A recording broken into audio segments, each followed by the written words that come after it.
പേരും പിടഞ്ഞു മാറിയിരുന്നു. അല്പം മുഷിച്ചലോടെ നോക്കിയ സൂരജിന്റെ മുഖം കണ്ടപ്പോൾ ആനന്ദുവിന് അല്പം ആശ്വാസം തോന്നി. മറ്റാരുമല്ലല്ലോ കണ്ടത് എന്ന്. എന്താ ദിവ്യ ഇത്? ഒരേട്ടന്റെ അധികാരഭാവത്തോടെയാണ് അവളുടെ മുഖത്തേക്ക് നോക്കി സൂരജ് ചോദിച്ചത്. ഒരു നിമിഷം എന്തു പറയണമെന്നറിയാതെ അനന്തുവിന്റെ ഷർട്ടിന് പുറകിലേക്ക് മറഞ്ഞു നിന്നിരുന്നവൾ മറുപടി നൽകേണ്ടത് തന്റെ കടമയാണെന്ന് തോന്നിയത് കൊണ്ട് തന്നെ ആനന്ദു സൂരജിന്റെ മുഖത്തേക്ക് നോക്കി പറഞ്ഞു, അളിയ, തെറ്റിദ്ധരിക്കരുത്. നിന്നോട് ഞാൻ പറയാനിരിക്കുകയായിരുന്നു. ഞങ്ങൾ തമ്മിൽ ഇഷ്ടത്തിലാണ്. ഇവളെ കാണാൻ വേണ്ടിയാ ഞാനിപ്പോൾ ഇങ്ങോട്ട് വന്നത്. സത്യമാണോ ദിവ്യ? അവളുടെ മുഖത്തേക്ക് നോക്കി അവൻ ചോദിച്ചു. അവൾ അതേന്ന് തലയാട്ടി. രണ്ടുപേരും കയറി വാ. സൂരജിനൊപ്പം അകത്തേക്ക് കയറുമ്പോൾ ആരെങ്കിലും നോക്കുന്നുണ്ടോന്നായിരുന്നു അവൾ നോക്കിയത്. ആരെങ്കിലും കാണുമോ എന്ന തോന്നൽ. നിങ്ങൾ എന്തു വിചാരിച്ചാണ്? പ്രത്യേകിച്ച് ദിവ്യ. തെറ്റ് ചൂണ്ടിക്കാണിച്ച് സൂരജ് പറഞ്ഞപ്പോൾ അനന്തുവിന്റെ കൈകളിൽ മുറുകെ പിടിച്ചുകൊണ്ടാണ് അവളുടെ ഇരിപ്പ്. കൈകളിൽ നഖം മുറുകിയപ്പോൾ അവന് മനസ്സിലായിരുന്നു അവൾ എത്രത്തോളം ഭയക്കുന്നുണ്ടെന്ന്. നന്ദു, നിങ്ങളോട് രണ്ടുപേരോടും ഞാനിപ്പോൾ എന്താ പറയേണ്ടത്? നിങ്ങൾ ഇഷ്ടപ്പെട്ടതും സ്നേഹിച്ചതും ഒരു തെറ്റായിട്ട് ഞാൻ പറയില്ല. പക്ഷെ ഇത് നടക്കുമെന്ന് നിങ്ങൾക്ക് രണ്ടുപേർക്കും ഉറപ്പുണ്ടോ? സൂരജിന്റെ ചോദ്യത്തിന് രണ്ടുപേരുടെയും കയ്യിൽ ഒരു മറുപടി ഉണ്ടായിരുന്നില്ല. അതോ ഒരു ടൈം പാസ് ആണോ? എനിക്കുറപ്പുണ്ട്. ആ സമയം ദിവ്യയുടെ മറുപടി അന്തുവിനെ പോലും അമ്പരപ്പിച്ചിരുന്നു. താൻ പോലും പറയാൻ മടിച്ചൊരു മറുപടി. ഉറച്ചതായിരുന്നു ആ സ്വരം. നിനക്ക് തോന്നുന്നുണ്ടോ നിന്റെ വീട്ടിൽ സമ്മതിക്കൂന്ന്? സൂരജ് ചോദിച്ചു. സമ്മതിപ്പിക്കും. അനന്തുവിനെ എനിക്ക് നന്നായിട്ടറിയാം. അവൻ്റെ സ്വഭാവങ്ങളെപ്പറ്റിയും അവരുടെ വീട്ടിലെ അവസ്ഥയെപ്പറ്റിയും അറിയാം. നിന്നെക്കുറിച്ചും അവനോളം എനിക്കറിയില്ല. പലവട്ടം കണ്ടിട്ടുണ്ടെങ്കിലും എൻ്റെ സഹോദരിക്ക് തുല്യമായി ഞാൻ കരുതിയിട്ടുണ്ടെങ്കിലും നിന്റെ സ്വഭാവം എന്താണെന്നോ ഉള്ളിലെ ചിന്തകൾ എങ്ങനെയാണെന്നോ എനിക്കറിയില്ല. പക്ഷെ ഒരു കാര്യം നിന്നോട് ഞാൻ പറയാം. കൗമാരത്തിൽ പെൺകുട്ടികൾക്ക് തോന്നുന്ന വെറും ഒരു ആകർഷണമാണെങ്കിൽ അത് നിർത്തിയേക്ക്. അത് ഒരുപാട് പ്രശ്നങ്ങൾ ഉണ്ടാക്കും. നടക്കാൻ 1% പോലും സാധ്യതയില്ലാത്തതുകൊണ്ടാണ് ഞാൻ ഇങ്ങനെ പറയുന്നത്. നിന്റെ വീട്ടിൽ സമ്മതിക്കില്ല. ഇനി ഇവന്റെ കൂടെ ഇറങ്ങിപ്പോയാൽ അവന് നിന്നെ പോറ്റാനുള്ള മാർഗവുമില്ല. വീട്ടുകാരോട് പോരാടാനുള്ള ധൈര്യമൊന്നും നിനക്കുണ്ടെന്ന് എനിക്ക് തോന്നുന്നില്ല. നിന്റെ പ്രായം 19 20 ആണ്. ഈ സമയത്തൊരു ജീവിതത്തെപ്പറ്റിയുള്ള ചിന്തകൾ എന്തൊക്കെയാണെന്ന് എനിക്ക് ഊഹിക്കാൻ പറ്റും. പക്ഷെ അതല്ല ജീവിതം. ഒരു 2 വർഷം കഴിയുമ്പോൾ നിനക്ക് വീട്ടുകാർക്ക് മുൻപിൽ പിടിച്ചു നിൽക്കാൻ പറ്റിയില്ലെങ്കിൽ വേണ്ടെന്ന് വയ്ക്കാൻ മാത്രമേ ആ സാഹചര്യത്തിൽ സാധിക്കൂ. പക്ഷെ അപ്പോഴേക്കും ഇവന് മറക്കാൻ കഴിയണമെന്നില്ല. അവൻ്റെ ജീവിതത്തിൽ ഒരു നോവായി മാറും. നിന്റെ നന്മയ്ക്ക് വേണ്ടിയാ പറയുന്നത്. ഇവനോടുള്ള സ്നേഹക്കൂടുതൽ കൊണ്ടോ നിന്നോടുള്ള സ്നേഹക്കുറവ് കൊണ്ടോ ഒന്നുമല്ല. പിൽക്കാലത്ത് നിങ്ങൾക്ക് രണ്ടുപേർക്കും വേദനയായി മാറാൻ പാടില്ലാത്തൊരു കാര്യം.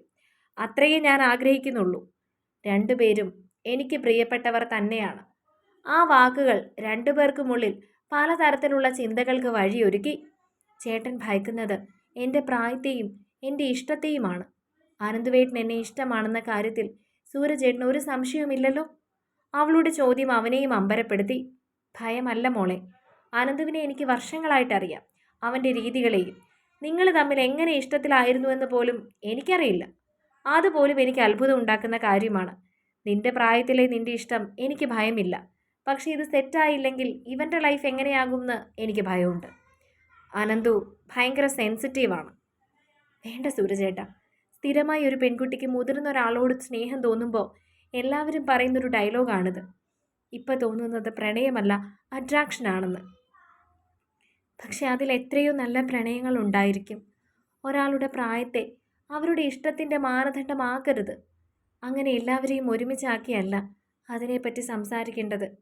എനിക്ക് നിങ്ങളുടെ മുൻപിൽ അത് തെളിയിച്ചു തരാൻ കഴിയില്ല. എൻ്റെ സ്നേഹം ഒരു ഭ്രമമല്ലെന്ന് അനന്തുവേട്ടൻ അറിയാം. എൻ്റെ ഹൃദയത്തിൽ നിന്നുമുള്ളതാണെന്നും അറിയാം. ഞാൻ ഒരിക്കലും എൻ്റെ അനുവേട്ടനെ ഉപേക്ഷിച്ച് എവിടേക്കും പോകില്ലെന്ന് ആൾക്കറിയാം. സംശയമുണ്ടെങ്കിൽ ചേട്ടൻ ചോദിക്ക്. അതെനിക്ക് ഉറപ്പാണ്. ചേട്ടനോട് പറഞ്ഞു മനസ്സിലാക്കാൻ എനിക്കറിയില്ല. എൻ്റെ ജീവിതം കൊണ്ട് തെളിയിച്ചു തരാൻ എനിക്ക് സാധിക്കും. അതിനുവേണ്ടി ഇനി കുറച്ച് നാൾ കൂടി കാത്തിരിക്കണം.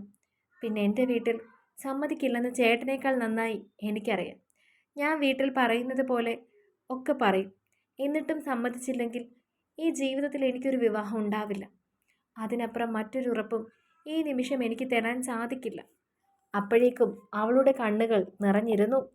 അനന്തുവിൻ്റെ ഹൃദയത്തിൽ ഒരു നോവുണർന്നു. സൂരജ് ഉണ്ടെന്ന് പോലും നോക്കാതെ അവൻ അവളെ നെഞ്ചോട് ചേർത്ത് പിടിച്ചു. ഒരഭയം കിട്ടിയ പോലെ അവൻ്റെ നെഞ്ചിൽ ചാഞ്ഞ് കരഞ്ഞു പോയവൾ. എന്താടി ഇത്? കരയാതെ. ആനന്ദു അവളെ ആശ്വസിപ്പിച്ചു.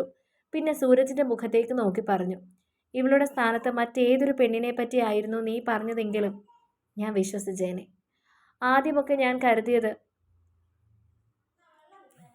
അങ്ങനെ തന്നെയായിരുന്നു. 19 വയസ്സുകാരിയായ ഒരു പെൺകുട്ടിക്ക് ഒരു മുതിർന്ന പുരുഷനോട് തോന്നുന്ന ഇഷ്ടം, അതിൽ കൂടുതൽ അർത്ഥങ്ങളൊന്നും അതിന് ഞാനും കൊടുത്തിരുന്നില്ല. പക്ഷേ പിന്നെ പിന്നെ അവൾ തെളിയിച്ചു, അങ്ങനെയൊരു സ്നേഹമല്ലെന്ന്. സ്നേഹം കൊണ്ടാണ് അവൾ എന്നെ തോൽപ്പിച്ചത്. പലവട്ടം ഇഷ്ടമാണെന്ന് പറഞ്ഞപ്പോഴും അതിൽ നിന്ന് മാറിയവനാണ് ഞാൻ. എന്നിട്ട് കൂടുതൽ തീവ്രമായി അവൾ എന്നെ സ്നേഹിച്ചിട്ടേ ഉള്ളൂ. ഒരു പെൺകുട്ടിയോട് ഒരു പുരുഷൻ ഒരിക്കലും ചെയ്യാൻ പാടില്ലാത്തൊരു ചതി ഞാൻ ചെയ്തിട്ടു എനിക്ക് മാപ്പ് തന്നവളാണ്. എല്ലാ പ്രശ്നങ്ങളും മനസ്സിലാക്കി ഹൃദയത്തിൽ കൊണ്ടു നടക്കുന്നവളാണ്. അവൾ എന്നെ സ്നേഹിക്കുന്നത് കലർപ്പില്ലാതെയാണ് സൂരജ്, അതെനിക്ക് ഉറപ്പാണ്. അവൾ പറഞ്ഞതുപോലെ ഒരു ജീവിതമുണ്ടെങ്കിൽ ഒരുമിച്ച് മാത്രമാണ്. അല്ലെങ്കിൽ അങ്ങനെയൊന്ന് എനിക്കുമുണ്ടാവില്ല. എന്നെപ്പറ്റി കൂടുതൽ നന്നായി അറിയാവുന്നത് നിനക്കാണ്. ഒരു നഷ്ടം എങ്ങനെയാണ് എന്നെ ബാധിച്ചതെന്ന് നിനക്ക് നന്നായി അറിയാം. അതുകൊണ്ടാണ് നീ ഇത്രയും പറഞ്ഞതെന്നും അറിയാം. അതിനുശേഷം ഒരു പ്രണയമോ വിവാഹമോ ചിന്തകളിൽ പോലും ഉണ്ടായിരുന്നില്ല. അങ്ങനെയുള്ള എൻ്റെ ഹൃദയത്തിലേക്ക് ഇടിച്ചു തള്ളിയാണ് ഇവൾ വന്നത്. അവളെ മറന്നൊരു ജീവിതം അനന്തുവിന് സാധ്യമാവുമെന്ന് തോന്നുന്നില്ല. അവളുടെ വീട്ടിൽ സമ്മതിച്ചില്ലെങ്കിൽ ഞാൻ വിളിച്ചുകൊണ്ട് പോയി എൻ്റെയാക്കി നോക്കും. ഒരിക്കലും വിട്ടുകളയില്ല, എൻ്റെ നെഞ്ചിലെ ശ്വാസം നിൽക്കുന്നത് വരെ. നിങ്ങൾ രണ്ടുപേരും ഇത്രയും സ്ട്രോങ് ആണെങ്കിൽ എന്ത് കാര്യത്തിനും ഒപ്പം ഞാനുണ്ടാവും. സൂരജ് അത് പറഞ്ഞപ്പോൾ ആ രണ്ട് മുഖങ്ങളും തിളങ്ങിയിരുന്നു. ഇവിടെ വന്നിട്ട് ഒരുപാട് നേരമായി. അവിടെ നിന്നെ തിരക്കുന്നുണ്ടാവും. ആർക്കെങ്കിലും സംശയം ഉണ്ടാകുന്നതിന് മുൻപ് തിരികെ പൊയ്ക്കോ. പറഞ്ഞത് സൂരജാണ്. ശരിയാ, ഒരുപാട് സംശയം ഉണ്ടാക്കരുത്, പോകുന്നതാണ് നല്ലത്. അനന്തു പറഞ്ഞപ്പോൾ സമ്മതത്തോടെ രണ്ടുപേരെയും നോക്കി അവൾ ഇറങ്ങി. അതിനുശേഷം ഒന്ന് തിരിഞ്ഞു നോക്കി പറഞ്ഞു, സൂരജേട്ടനോട് അമ്മ പറഞ്ഞു വീട്ടിലേക്കൊന്ന് കയറണമെന്ന്. ഞാൻ പോകുന്നതിന് മുമ്പ് കയറിക്കോളാം, സൂരജ് പറഞ്ഞു. ഒരിക്കൽ കൂടി അനന്തുവിനെ നോക്കി കണ്ണുകൾ കൊണ്ട് അവൻ അവളോട് യാത്ര പറഞ്ഞിരുന്നു. അല്പം സമാധാനത്തോടെയാണ് തിരികെ ദിവ്യ പോയിരുന്നത്. ഒരാൾ കൂടി കാര്യം അറിഞ്ഞു. തനിക്കൊരു പിന്തുണയുണ്ടെന്ന ആശ്വാസം അവളുടെ ഉള്ളിൽ നിറഞ്ഞു നിന്നിരുന്നു. നിങ്ങൾ എത്ര സീരിയസ് ആണെന്ന് എനിക്ക് മനസ്സിലായി നന്ദു. എനിക്കെന്തോ നിന്നെ നന്നായി അറിയാവുന്നത് കൊണ്ടാവും. ഒരുപക്ഷെ പ്രതീക്ഷിക്കുന്ന പോലെയല്ല സംഭവിക്കുന്നതെങ്കിൽ ഇതിൻ്റെ പേരിൽ നിന്റെ ജീവിതം നേരത്തെ പോലെ ആവരുത്. ഒരു പ്രണയം നിനക്ക് സമ്മാനിച്ചത് മദ്യപാനശീലവും പുകവലിയുമാണ്. മറ്റൊരു പ്രണയം അത് നിന്റെ ജീവിതം തകർക്കാൻ കെൽപ്പുള്ളതാവരുത്. ഒരു നല്ല സുഹൃത്തിൻ്റെ ഉപദേശമായാണ് അവന് തോന്നിയത്. അവനൊന്ന് പുഞ്ചിരിച്ചു. ഒരു പ്രണയം സമ്മാനിച്ച മോശശീലങ്ങൾ നിരവധിയാണ്. ഇപ്പോൾ അതിൽ നിന്നെല്ലാം ഒന്ന് പുറത്തു കിടക്കാനാണ് ഞാൻ ആഗ്രഹിക്കുന്നത്. സത്യം പറയാലോ, ജീവിക്കണമെന്നൊരു മോഹം തോന്നിയത് ഇപ്പോഴാണ്. ഹരിതയുമായി ഇഷ്ടത്തിലായിരുന്നപ്പോൾ അന്നത്തെ പ്രായത്തിൻ്റെ ആയിരിക്കും. അന്ന് കല്യാണം കഴിക്കണമെന്നോ കുടുംബമായി ജീവിക്കണമെന്നോ ഒന്നും ഒരു പ്രതീക്ഷയും ഉണ്ടായിരുന്നില്ല. നഷ്ടപ്പെട്ടു പോകരുതെന്ന് ആഗ്രഹിച്ചിരുന്നു. പക്ഷേ 20 മാസം വയസ്സ് മാത്രം പ്രായമുള്ള ഒരു ചെറുപ്പക്കാരൻ്റെ മനസ്സിലേക്ക് വിവാഹം, കുടുംബം അങ്ങനെയൊന്നും വന്നിരുന്നില്ല. പക്ഷേ ഒരു ജീവിതകാലം മുഴുവൻ അവളോടൊപ്പം സ്വപ്നം കണ്ടിട്ടുണ്ട്. പക്ഷേ ദിവ്യ, എനിക്ക് സ്വപ്നമല്ല, സത്യമാണ്. എൻ്റെ ജീവനെ നിലനിർത്തുന്ന സത്യം. നിനക്കറിയോ, 2 ആഴ്ചയായി ഞാൻ കുടിച്ചിട്ടില്ല, വലിച്ചിട്ടില്ല. എല്ലാ ലഹരിയും അവളാണെന്നാണ് എനിക്ക് തോന്നുന്നത്. എന്താ നിന്നോട് ഞാനിപ്പോൾ പറയാ? എനിക്ക് ലഭിക്കാതെ പോയ അമ്മയുടെ സ്നേഹം കൂടി അവൾ എനിക്ക് തരുന്നുണ്ടായിരുന്നുവെന്ന് തോന്നിയിട്ടുണ്ട് പലവട്ടം. അവൾ പോയാൽ പിന്നെ ഞാനില്ലട. വാക്കുകൾ അവനിടറി. നീ അങ്ങനെയൊന്നും ചിന്തിക്കാതെ. അങ്ങനെയൊന്നും സംഭവിക്കില്ല.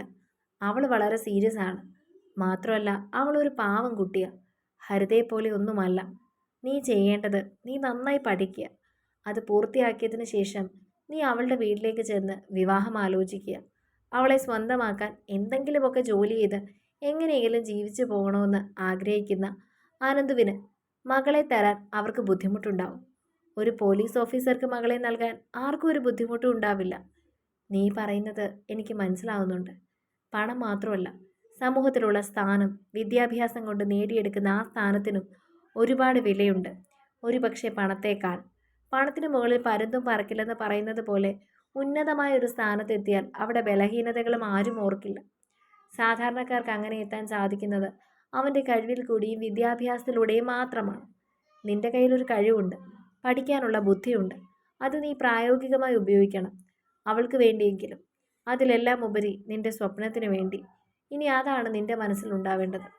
എടാ, ഞാനിപ്പോൾ അതിനു വേണ്ടി തന്നെയാണ് നോക്കുന്നത്. അടുത്ത മാസം ചിലപ്പോൾ പരീക്ഷയുണ്ടാവും. അത് കഴിഞ്ഞിട്ട് ട്രെയിനിങ് ഉണ്ടാവും. ട്രെയിനിങ് കേരളത്തിൻ്റെ വെളിയിലാകും. അതുകൊണ്ടാണ് ഞാൻ പിന്നെ ഒന്നും മടിക്കുന്നത്. പിന്നെ കാശും. അതൊന്നും നീ ഓർക്കണ്ട. എന്തെങ്കിലും ഉണ്ടെങ്കിൽ ശരിയാക്കി തരാനൊക്കെ എനിക്ക് പറ്റും. നമ്മുടെ കൂട്ടത്തിൽ ഒരാൾ ഉയർന്നു വരുമ്പോൾ അത് നാളെ നമുക്കും കൂടി ഉപകാരപ്പെടുന്ന കാര്യമല്ലേ. ഒന്നുമില്ലെങ്കിലും നമ്മുടെ ചങ്ങായിയാണെന്ന് പറയാമല്ലോ. അനന്തു ഹൃദയം നിറഞ്ഞു തന്നെ അവനെ ഒന്ന് നോക്കിയിരുന്നു. ജീവിതത്തിൽ സ്വന്തമായി ഉണ്ടെന്ന് പറയാൻ ഇത്തരം സൗഹൃദങ്ങൾ മാത്രമാണുള്ളത്. വിളിച്ചാൽ വിളിപ്പുറത്ത് വരുന്ന, ചോദിച്ചാൽ ജീവൻ പോലും പകരം നൽകുന്ന ചില സൗഹൃദങ്ങൾ. ഹോസ്പിറ്റലിൽ ഞാനും വരണോ? നിനക്ക് എന്തെങ്കിലും അത്യാവശ്യം ഉണ്ടെങ്കിൽ ഞാനും കൂടി വരാം. അവിടെ ആവശ്യമില്ലടാ, നമുക്ക് ഒരുമിച്ച് ഇറങ്ങാം, അപ്പുറത്ത് കയറാം. നിന്റെ ഭാവി ഭാര്യ വീടല്ലേ. ഞാനില്ല, നീ ചെല്ല്. അവർക്ക് എന്നെ ഇഷ്ടമാവില്ല. പിന്നെ നാളെ നീ അവിടെ അവകാശത്തോട് കയറി വരേണ്ട ആളാ. അതിനു മുൻപ് ഒരു റിഹേഴ്സൽ. സൂരജ് നിർബന്ധിച്ചാണ് അവനുമായി പുറത്തേക്ക് ഇറങ്ങിയത്. വീടിന്റെ പടിക്കെട്ടുകൾ കയറുമ്പോൾ ഒരു വല്ലായ്മ തോന്നിയിരുന്നു. സൂരജിനും ഒപ്പം അനന്തുവിനെയും കണ്ടപ്പോൾ ദിവ്യയുടെ അമ്മ നന്നായി ഒന്ന് പുഞ്ചിരിച്ചു. ആശുപത്രി പോകാനല്ലേ മോനെ? സൂരജിനോട് ചോദിച്ചു. ആണമ്മേ. ഭക്ഷണം എങ്ങനാ? ക്യാൻറ്റീനിൽ നിന്ന് വാങ്ങുന്നുണ്ട്. 2-3 ദിവസമായിട്ട് പുറത്തുനിന്നുള്ള ഭക്ഷണം കഴിച്ചിട്ടല്ലേ ഉണ്ടാവുക.